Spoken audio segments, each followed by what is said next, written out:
Jason JROCK Houston, and you're listening to Chaotic Riffs Magazine. We can be found on the web at www.chaoticriffs.com. It's my great pleasure to be speaking with Granny for Barrell. How you doing today, Granny? Doing pretty good, Jason. How you doing? I'm doing great. Now, let me ask you, Granny, how long have you been around as far as your musical act? Is this a new band or something you just started? No, this band's actually been around for a number of years. It's been in kind of an R&D process. We started out, and we had the concept has always been the same. Have a badass old woman front a heavy metal band. Yeah. Now let me ask you. I got to ask you why. I mean, why have I never heard of you before now? Because I tell you, I seen the video for your song "Freak Flag." For anybody who hasn't seen the video. You can check it out, I think, on YouTube or go to the Granny for Barrell website. But it's a great video. I mean, if anybody's into anything like music such as Alice Cooper, Rob Zombie, or Kiss, or even Manson, I think they will dig this. Talk a little bit about the concept for Granny for Barrell. Oh, okay. The concept for the video? Well, I guess from a band, for kind of to excite people who have never heard of a band.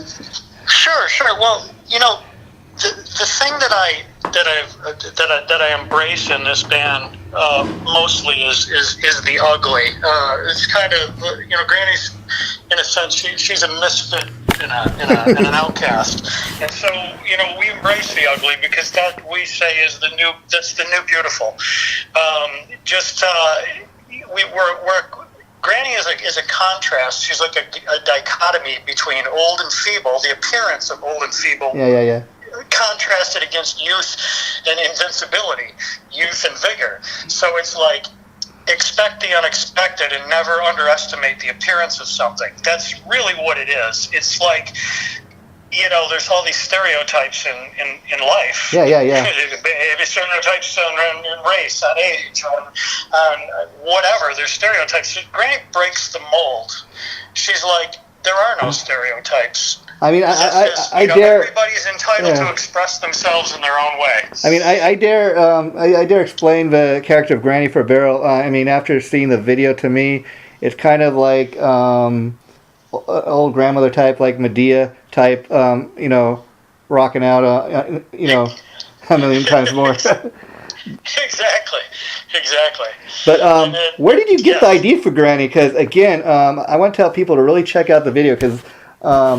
I've seen the video for your single "Freak Flag," and it's a great song. Takes me back to the days of those bands that I really grew up back in the day. I always love visual bands, like we mentioned earlier, Alice Cooper, Kiss, Motley Crue, Rob Zombie, Marilyn Manson. I mean, I always love the type of bands that give you a little more than just the record on stage, if you know what I mean. Like, for example, you go see Alice Cooper. I mean, Alice is a perfect example. I mean, he's a guy almost 70 years old.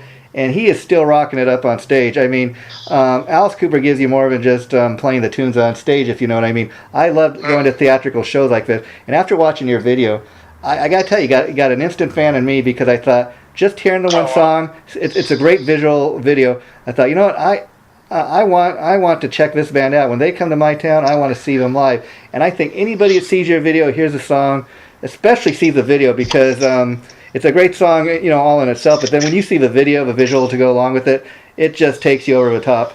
It makes you. Thank you so much, and I feel the same way. I miss the theatrics in a lot of the modern rock music. Not saying anything against it, but I miss that extra.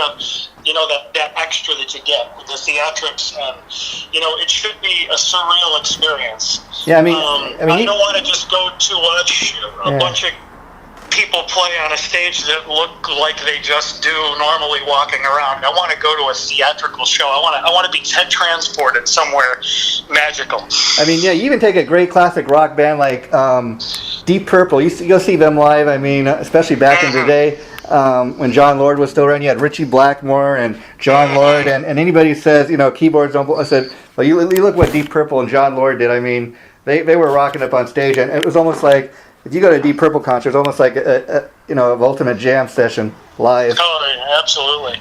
Yeah, and so absolutely. Now, when I was looking at the video, I was trying to myself figure out, okay, this Granny character, is it a because I was reading the description in the press release, and I'm like, okay, is this a transgender character?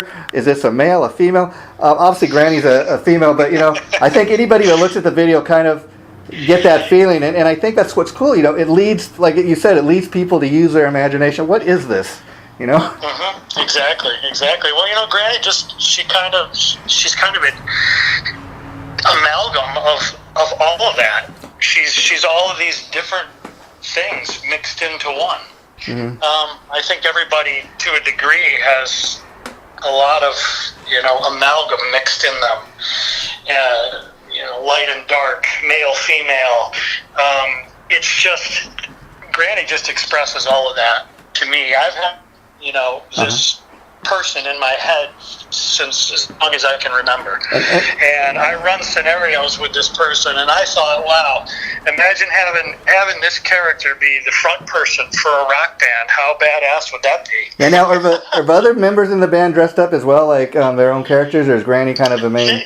Yeah, no, they are. We kind of have this neo-Victorian steampunk horror vibe, so It's kind of like these horror vaudeville characters with a kind of a steampunk aesthetic. Wow.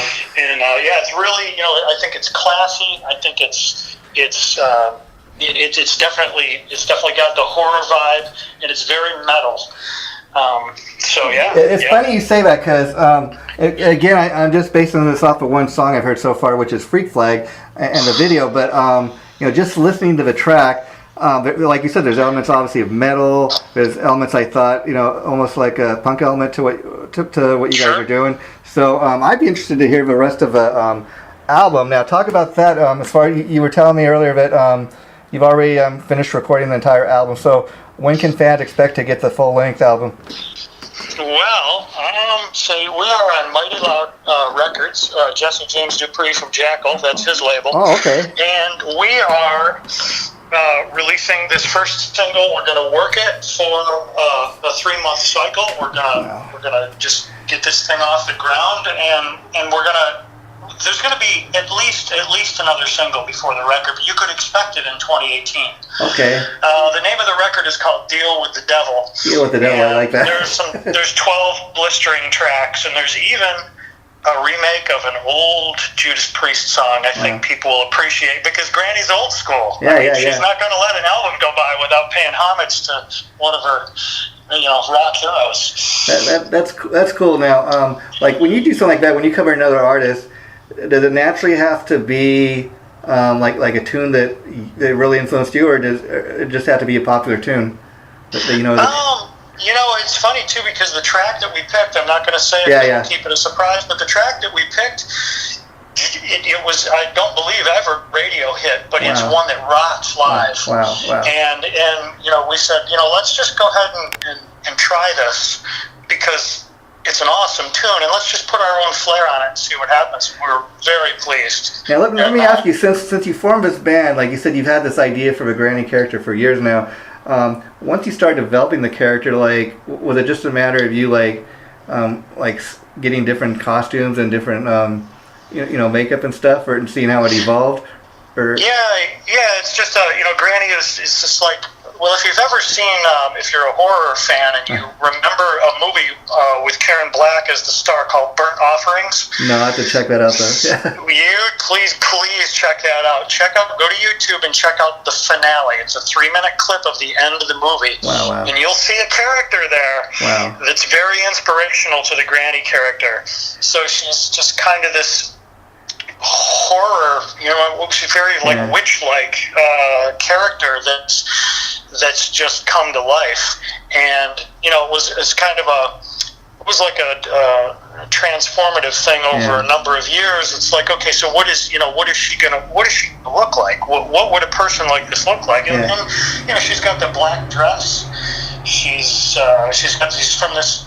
I feel like she's from the Penny Dreadful era. Sometime in the late 1800s, mid to late 1800s, she's been up in the Appalachian Mountains. She's looking down on the world, and she channels all of the Earth's vibrations through her. Comes down and says, "You know what?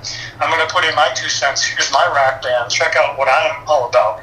Yeah, and I think it's great to have a band like Granny for Barrell, especially in these what I say is a little too politically correct times. I mean, I think a lot of people, in present day have forgotten how, how to have a good time, how to just have some fun and hang loose. A lot of people out there, they just take life way too serious, I think, and a band like this just reminds us, we all need to go out there and have a good time.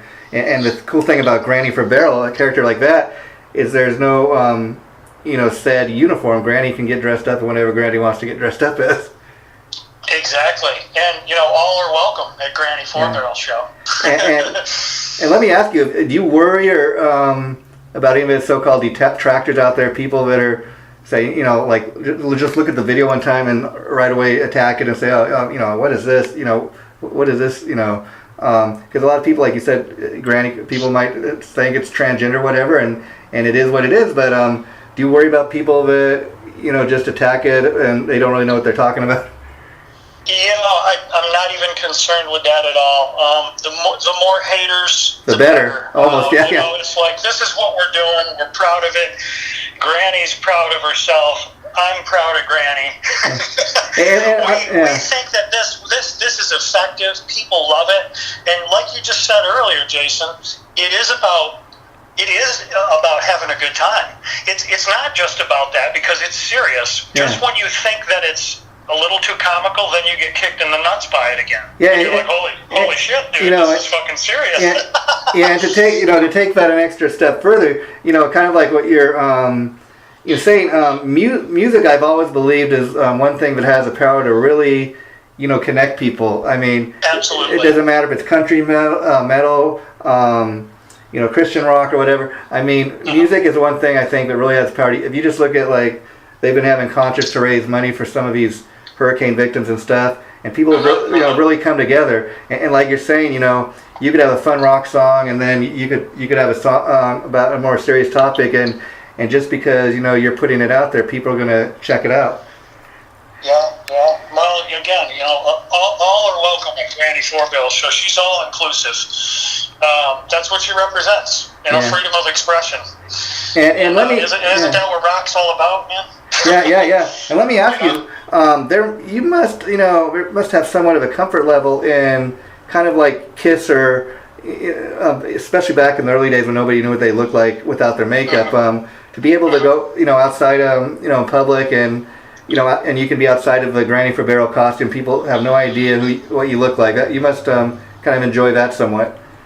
Oh, I do. And again, I feel like, in a sense, as crazy as it sounds, I feel like I'm two people. I can flip the switch, and then I'm this crazy hellcat old front person. Yeah. And I just I enjoy it. And I enjoy it too. Yeah. So I mean, anybody that acts understands this. Yeah. And how long does it take you to get in your costume made up or whatever before a live performance? Well, Granny's getting better at this. Yeah. At first, it was pretty tedious. I'm thinking probably give me a good 20 to 30 minutes and we're ready to go. Wow. Yeah. Yep. And so, do you typically do your own headlining shows, or is the idea that you'd like to get on a great tour, like with opening for somebody? Yeah, it's a little bit of both, Jason. So, for example, this weekend on the 28th, we have a headlining show up here in Watertown, New York. Oh, okay. It's a Halloween weekend. It's a big weekend. We got a nice push from the station up here and WOTT, and we're playing this club called Shaker. So that's a headline. But we've done a variety of shows with Jackal, obviously, support, and that's always great because we're exposed to large number of people all at once. But we do have plans to tour with some bands coming up here. Now let me ask you, how did you hook up with Jesse James Dupree and his label? Did he come to you, or did he discover the band, or did you send him a package? Yeah, well, our publicist, Chip Ruggieri from Chipster PR. Yeah. When Chip took a look at this, he's like, who's gonna like this? Oh, perfect. Like, Jesse James Dupree is gonna really like this. So 3 years ago, we got this in Jesse's hands, and since that time, we've been down in Kennesaw, Georgia, recording with Jeff Tomei, the world-renowned producer that works out of Cock of the Walk Studios in Kennesaw, Jesse's studio. Wow. And so we did a record, and now here we are, and we're on Mighty Loud Records. So. Wow.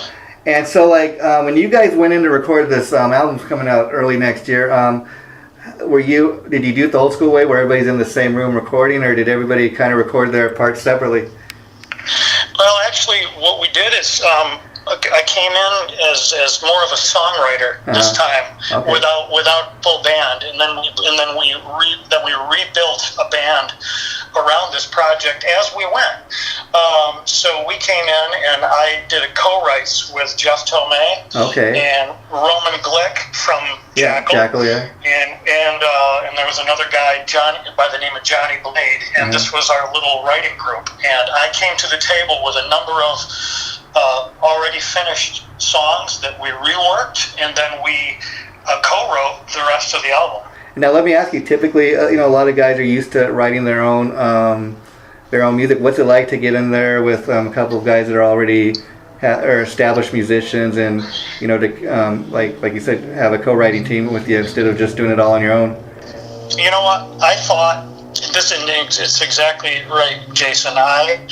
I've always written my own songs, kind of been a lone wolf that way, and it's cool, because sometimes I'll come up with an idea and I'll be like, oh, that's pretty strong, but I got to tell you, after the collaboration experience, I don't feel like I want to do it another way, because there's so much creative energy, and if you're open to that and the ego doesn't get in the way, you open yourself up to a whole canvas of brand new ideas that you would never have even dreamed of, and I don't mind that at all. In fact, I really enjoyed it. I forget what the name it is, but I know a couple years ago, Jesse James Dupree with this other guy, he owned like a biker type restaurant, and it burnt down, and I think they've since reopened. Have you guys ever played a gig there? Oh, yeah, you're talking about Michael Ballard in the Full Throttle Saloon. That's it, yeah. Yes, and we just actually did 2 headline shows there in August. Oh, and what was that like? That was fantastic. I mean, they've got a brand new facility. I think it's on I don't even know how many acres. Is it like 300 or something acres? It's this massive, it's a gorgeous place. Huge stage outside, huge stage inside the bar. And we just played there a couple of months ago. Yeah,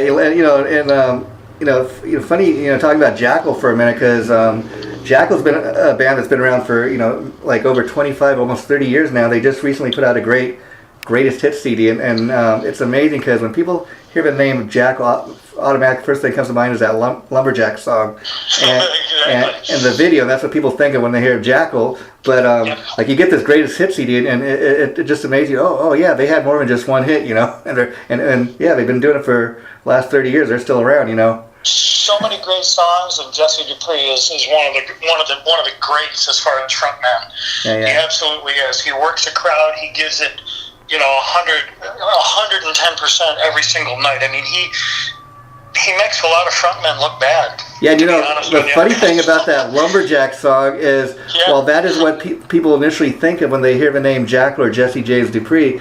I mean, that just shows you what a great showman this guy is. I've seen the band live, and they're great live, and it amazes you to think, okay, this guy's kind of what he's known for is doing his little, chainsaw solo, but what other band, has ever thought of anything like that? That's totally original, thing, and I think it just is. I think it's great. I think he's fantastic, and he's still doing it, and he sounds better than ever. Yeah, and I could see why that somebody like you would hook up with somebody like that, because again, just taking your Granny for Barrel concept and the character, make it into this great rock band.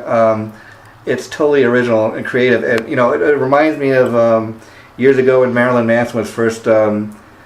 Coming out and getting really popular, and he was telling people, well, the reason I'm doing what I'm doing is, I don't believe there's been a great rock character, rock villain since the classic Alice Cooper days, and this is kind of what that reminds me of. I mean, Marilyn Manson, I would say, was maybe the last great theatrical rock character to come out in a number of years, and I think you're the very next one now.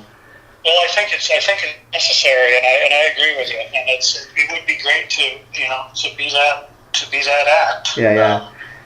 And have you ever thought about taking this character beyond just music? Like I could see, for example, even like doing a documentary on the band and showing how you created the character, talking a little bit about the history of the band, showing you getting made up, or even like Granny making a movie of some type.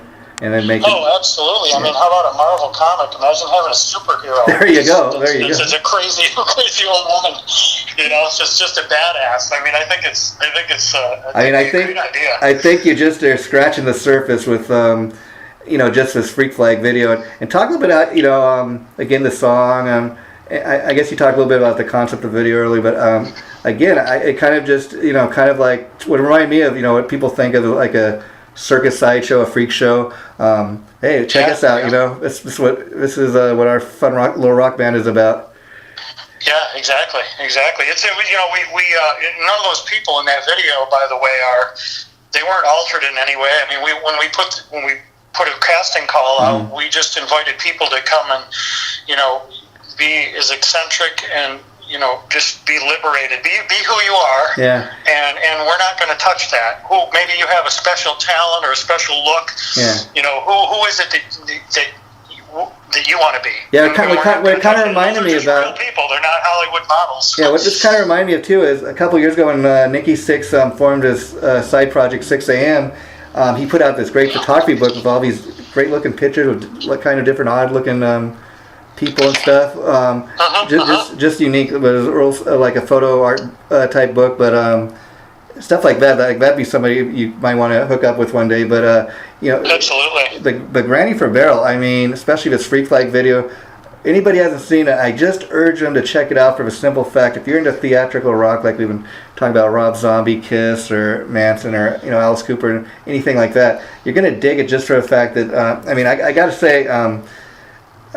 say the video, it took me back to like classic MTV days when they played actual music videos on MTV. You know what I mean? Yeah. And it looks like very professionally shot. So talk a little bit about the making of the video, as far as how long did it take you guys to shoot it and edit and all that, because it looks really professionally done. Well, thank you very much. Well, we used a professional, and you're not even going to believe this when I tell you. Okay, so the director is a good friend of mine. His name is John Billings. Okay. And John used to be the bass player for Donna Summers for 17 years. Wow. Up until she passed away. And John is a jack of all trades, and everything he does is pro. So he currently plays bass with the Monkees and Mickey Dolenz, and he's also a videographer, and he's the producer. Well, I said, hey, John, we want to do this video. He's like, all right, let's put this thing together. Let's do it down here in Nashville, and that's where he lives. And we did this video from start to finish, filmed it in 2 days, edited in 2 days. Wow. Done and ready to print 4 days from start to finish. Wow. That's crazy. Yeah, That's like crazy. It was so efficient. We had a great crew. We already had our storyboard. We knew what the video treatment was up front, and we just did it. We just did our job. And I imagine, just like I said, after I viewed the video, I just fell in love with the band. And I'd imagine after you seen the finished project, you just must have thought, oh man, this came out even better than I had hoped. Well, it did, Jason, and I feel like there was almost 1 terabyte worth of data that we shot, and we just scratched the surface. I feel like we could make 10 more videos from all the clips there, and they would all be just as cool. now, of course, this is, I know, expensive process, but have you given any thought, like, I imagine, like you already said, you're planning to already do another music video, but what about the concept of, like, doing a video for maybe each of the songs, or are we getting a little bit too costly of a project there? Well, it's funny that you mentioned that, because just the other day we were talking about, wow, imagine if we could just, get a deal on a package and say, you know what, let's just do a video for every song on the record. So that is a possibility. That's a goal anyway. That's not necessarily. It is a goal. Yep. Yeah, because I mean, Stranger Things have been. I mean, for example, on the latest Metallica album, that's exactly what they did. I could not believe it. The night before the album came out, they released like a music video for each of the tracks on the new album, like an hour until the album came out or something like that. But it was just amazing. That's a great idea, and we're ready to get going. I'm ready to do the next video. Yeah, and I just love the fact that I'm talking to you, and the full length album doesn't even come out till you said maybe sometime in January or early next year, and all this, and all everybody is such a big buzz on the internet about your band just based off this one video so far, and so that leads me to think like, man, okay, they've just really scratched the surface with this one song, and I can't wait to have a full length album in my hand. I can't wait to see the band. I can't wait for you to have it. I can't wait. We're so proud of it. Yeah, and I'm really excited. And once the album does come out, I'd like to do a follow-up interview and kind of really talk a lot more about the album, so we could really help promote that once it drops. But before I let you go, I mean, I think I kind of know the answer to this, but I'm going to ask anyway. Who are some of the bands, musicians that influenced you when you were growing up? I'm just gonna right off the top. We're gonna say Judas Priest, right. AC/DC, Black Sabbath, Iron Maiden. Okay. And then you're moving up through the '90s. Certainly, Soundgarden, Pantera, Tool, Alice in Chains. There you go. But you know what? Now it's to the point where really those bands were the undergirding of the influence going forward. But there's music is always, it's just inspirational. It just filtered. There's so much good music out there that an artist can be inspired by any of it. I mean, see, to me, like, good music is just good music. I mean, the cycle for music you typically lasts about every 10 years. It's a different trend, so to speak. I mean, I remember when. I remember a lot of the hair bands and that started to seem like they were dying out and grunge was taking over. But and a lot of people started, okay, well, grunge is a new trend. I'm going to throw away all my rock albums and listen to nothing but Nirvana and Pearl Jam. But to me, I still continue to listen to bands that I loved. And if I came across a new band I liked, I thought, okay, I'll add this to my collection. So I never really understood that concept. But to me, cause if you got a good band, the music, like you take a band like Motley Crue, they lasted 35 years. They finally just a couple years ago retired. But they had their ups and downs. But the band, that's an example of a band that's. I mean, even look at a band like Kiss. They've been doing it for over 40 years now. I know, since the 70s. I know. It's crazy. And they're one of the bands that they from time to time continue putting new music out, but they don't have to, and they're still able to. Sell out huge arenas and stadiums. It's just amazing. It is. It is amazing. And that just goes to show you that a lot of these bands, if you're like a band like Kiss, a lot of times they don't get the credit they deserve because people say, they're not real musicians or whatever, but those guys can write songs. I mean, how can you say they're not real musicians? Exactly, and that's you just hit it on the head. It's like the nail on the head. They're great songs. I mean, I wish I had as many hit singles as Gene Simmons and Paul Stanley. I mean, those guys, they write their songs. For example, they got great hooks and rock and roll all night. I've heard it a million times, but I never get tired of it. It's true. And that's what it's all about. And I'm with you. Yeah. Now, as far as the other guys in your band, did you kind of allow them to come up with the concept for their own characters? Absolutely. That's a necessity. Yeah. We want to have. We want to, at least the parameters were, let's at least have something in that era, that Penny Dreadful kind of steampunk era. Yeah. And then, what are you drawn to? For example, the guitar player, he's known as the Butcher. Wow. Because he's like, I want to be this like steampunk, like I'm like this murderous butcher. So he wears a black apron and he's got those steampunk goggles and yeah, absolutely. So each guy was kind of like whatever they were, drawn to. That's an extension of them. That's their alter ego. So that's cool.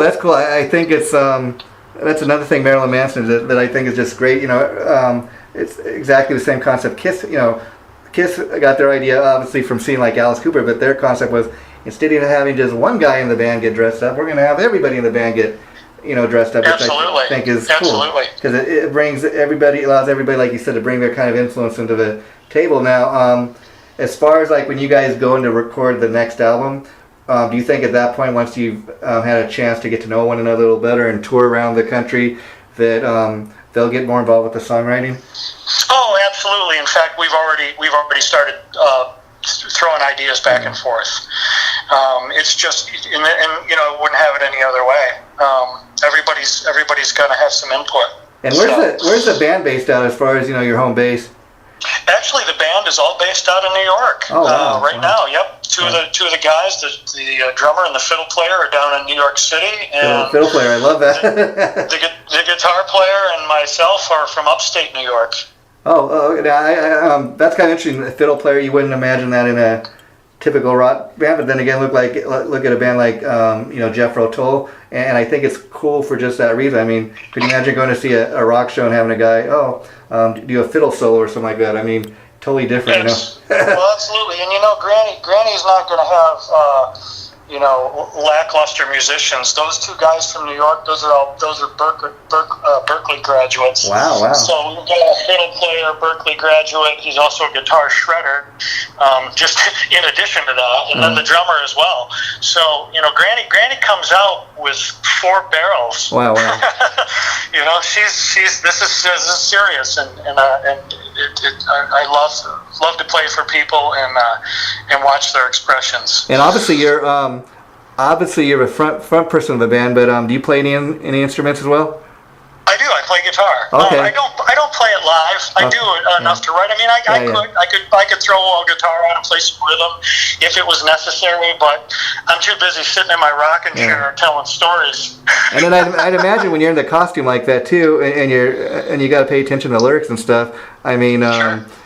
There's a lot of moving around on stage because a lot of guys tell me that does take a certain certain level of professionals to be able to be up there singing lead and also playing the guitar and pay attention to what you're doing on the guitar. Yeah, absolutely. Yeah, that's something that I'm not super comfortable with. I'd rather play my acoustic guitar and write songs with it rather than try to perform. I'm going to focus all my energies into fronting the band. And now let me ask you, when you first got into music, playing it, did you start out as a guitar player like a lot of people and kind of morph into from it out of necessity, whereas you felt like, well, if I'm going to write these songs, I'd rather sing my own lyrics and have somebody else do it?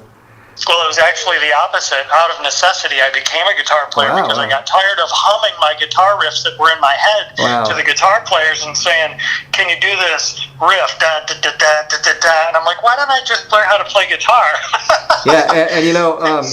I got to tell you, you mentioned your publicist Chip. That's a great connection you made there. I mean, I worked with him the last couple of years. He always gets me great interviews like this, and he's great. He's got, for example, just to give you an idea, you've got the same guy that is a publicist for Michael Schenker and Judas Priest.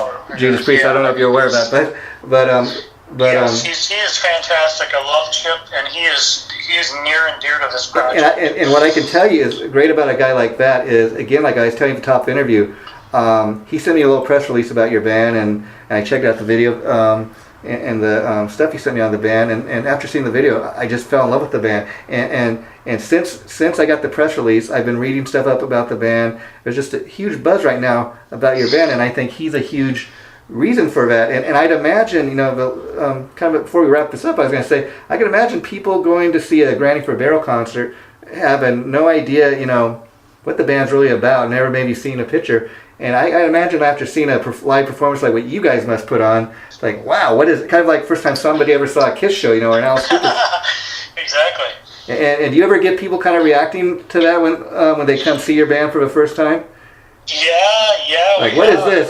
We played a show at the Midland Theater last December with direct support with Jackal, and it was a sold-out theater, and they put us on cold. There was no, except for a little bit of advertisement that Johnny Dare did the week before. He got a hold of it and he started pushing it.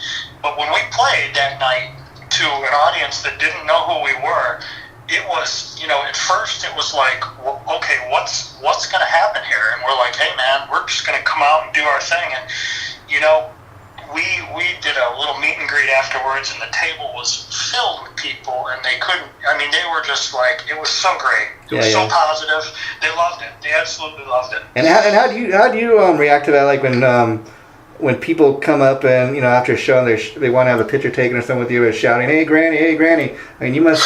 Well, it's always. It's a privilege to be there. Yeah. It's a privilege to play for people, and it's an honor. So I feel like I'm doing something really good when when I can get that kind of energy and reaction out of people, and it affects them that way, it makes me feel like I'm doing something that's really good. And have you ever noticed, like, when people come to see your band live, do you ever have anybody dress up like in the audience, kind of like what you guys are dressing up as, or kind of Absolutely, and we encourage that. I mean, hey, this is a community effort here. It's a team effort, so let's show up. We're all part of the party. We don't really want there to be a separation between the band and the audience. Yeah, I mean, I could imagine like you guys would be the perfect band to play a Halloween show. I could just picture that. Well, certainly people let their guard down on that night, so you see a lot of people. They show up with their alter egos. Yeah, speaking of people choose to. Yeah, speaking of your alter ego, I got to ask you, because I've heard Alice Cooper several times when he's doing interviews. He always refers to himself like in the third person. He says, Alice is a totally different person than who I am off stage, and he says every time he gets up on stage, he has to kind of get into Alice mode, if you will. And then once he comes off stage, I mean, do you really feel like you become a superhero or something when you're up on stage in that costume? I do. I feel like I'm this representative of, like I said, the misfits and the ugly of the world, and I really enjoy that. I would much rather be ugly and tortured looking than to be this glamorous, like, sexy being on stage. I don't know, I'm more comfortable with that. That's why I love Stanley from Life, Sex, and Death. Yeah, and one thing it was crazy. I loved it. One thing about a band like this, people are definitely they see the video, they hear the music, they start seeing more and more images of the band. People are going to be talking. I guarantee you, and it's a good thing. And it's just, I love that too. In today's PC culture, where everybody's two-way PC. I mean, everyone wants to think that that they got no issues. Everybody else is in the wrong, and a lot of times people judge somebody just like you, and based on what you look like, And that's a great reminder to say, hey, don't be so quick to judge, It's true. Expect the unexpected. Yeah. You never know what's under the hood. You never really know until you know. Well, I gotta say, I really enjoyed talking to you today, and like I said, I'd really love to do a follow-up interview in a few months once the album drops. But I'm really so the plan. My pleasure, Jason. So is the plan to once the album hits, to go on a national tour across the U.S.? Absolutely. And absolutely. Have there been? I know this is early yet because the album, like we said, isn't even out. But have you guys talked at all about the possibility of going overseas, or does it all depend on how well the album does? It really just depends. We've got this push. Uh-huh. We've got this video being pushed out to markets and outlets all over the world. So let's see what happens. Yeah. Because I'm ready to go wherever we need to go. Well, that's great. Well, do me a favor and keep my contact info on that. And anytime you want to do this, feel free to reach out to me because like I said, you got an instant new fan in me, and I'm gonna tell all my friends about the band and check it out. So, and I hope everybody else does the same. So. That's it's been an honor and a pleasure, Jason, and it really means a lot to hear your comments and your positive energy about this. Makes me again feel like we're doing the right thing. Yeah, you're definitely on the right track as far as I'm concerned, and I'll be sure to let Chip know once this gets posted. Once it does, feel free to post the interview on all your sites, whatever you want to do with it. Oh, we most certainly will. Okay, take care, my friend, and like I said, I'll be in touch. Take care. Had a great night, a great talk. Thanks, Jason. You too. Bye.